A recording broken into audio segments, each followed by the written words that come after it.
யோபு அதிகாரம் 19.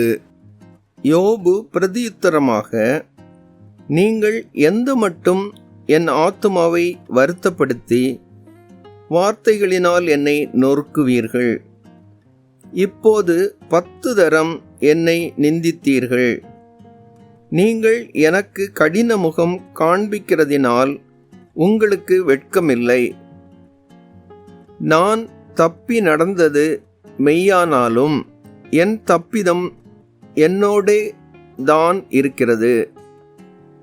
நீங்கள் எனக்கு விரோதமாக பெருமை பாராட்டி எனக்கு நிந்தையாக என்னை கடிந்து கொள்ள வேண்டும் என்றிருப்பீர்களாகில், தேவன் என்னை கவிழ்த்து தம்முடைய வலையை என்மேல் வீசினார் என்று அறியுங்கள். இதோ கொடுமை என்று கூப்பிடுகிறேன், கேட்பார் ஒருவரும் இல்லை. கூக்குரலிடுகிறேன், நியாய விசாரணை இல்லை. நான் கடந்து போகக்கூடாதபடிக்கு அவர் என் பாதையை வேலி அடைத்து என் வழிகளை இருளாக்கிவிட்டார். என்னிலிருந்த என் மகிமையை அவர் உரிந்து கொண்டு என் சிரசின் கிரீடத்தை எடுத்து போட்டார். அவர் என்னை 4 புறத்திலும் நாசமாக்கினார். நான் அற்றுப்போகிறேன். என் நம்பிக்கையை ஒரு செடியைப் போல பிடுங்கிப் போட்டார். அவர் தமது கோபத்தை என்மேல் எரிய பண்ணினார்.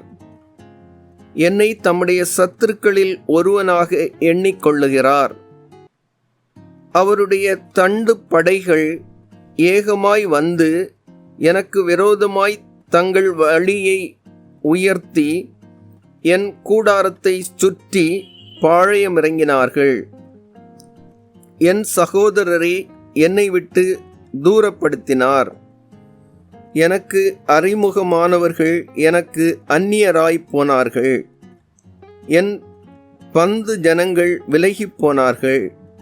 என் சிநேகிதர் என்னை மறந்து விட்டார்கள். என் வீட்டு ஜனங்களும் என் வேலைக்காரிகளும் என்னை அந்நியனாக எண்ணுகிறார்கள்.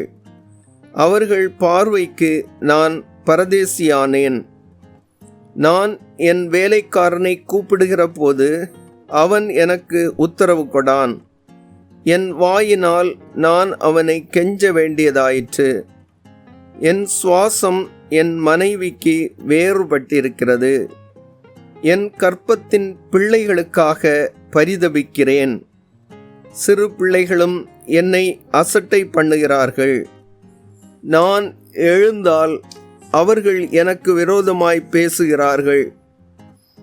என் பிராண சிநேகிதர் எல்லாரும் என்னை வெறுக்கிறார்கள். நான் சிநேகித்தவர்கள் எனக்கு விரோதிகளானார்கள். என் எலும்புகள் என் தோலோடும் என் மாம்சத்தோடும் ஒட்டி கொண்டிருக்கிறது. என் பற்களை மூட கொஞ்சம் தோல் மாத்திரம் தப்பினது. என் சிநேகிதரே, எனக்கு இரங்குங்கள், எனக்கு இரங்குங்கள். தேவனுடைய கை என்னை தொட்டது. தேவனைப் போல நீங்களும் என்னை துன்பப்படுத்துவானேன்? என் மாம்சம் பட்சிக்கப்பட்டாலும் நீங்கள் திருப்தியற்றிருக்கிறதென்ன? ஆ, நான் இப்பொழுது சொல்லும் வார்த்தைகள் எழுதப்பட்டால் நலமாயிருக்கும். அவைகள் ஒரு புஸ்தகத்தில் வரையப்பட்டு அல்லது என்றைக்கும் நிலைக்க அவைகள் கருங்கல்லிலே உளி வெட்டாகவும் ஈய எழுத்தாகவும் பதிந்தால் நலமாயிருக்கும். என் மீட்பர் உயிரோடு இருக்கிறார் என்றும் அவர் கடைசி நாளில் பூமியின் மேல் நிற்பார் என்றும் நான் அறிந்திருக்கிறேன். இந்த என் தோல் முதலானவை அழுகி போன பின்பு நான் என் மாம்சத்தில் இருந்து தேவனை பார்ப்பேன். அவரை நான் பார்ப்பேன். அந்நிய கண்கள் அல்ல, என் கண்களே அவரை காணும். இந்த வாஞ்சையால் என் உள்ளிந்திரியங்கள் எனக்குள் சோர்ந்து போகிறது.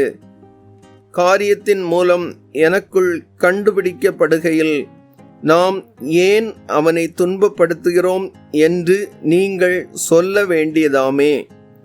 பட்டயத்துக்கு பயப்படுங்கள், நியாய தீர்ப்பு உண்டென்கிறதை நீங்கள் அறியும் பொருட்டு மூர்க்கமானது பட்டயத்தினால் உண்டாகும் ஆக்கினையை வரப்பண்ணும் என்றான்.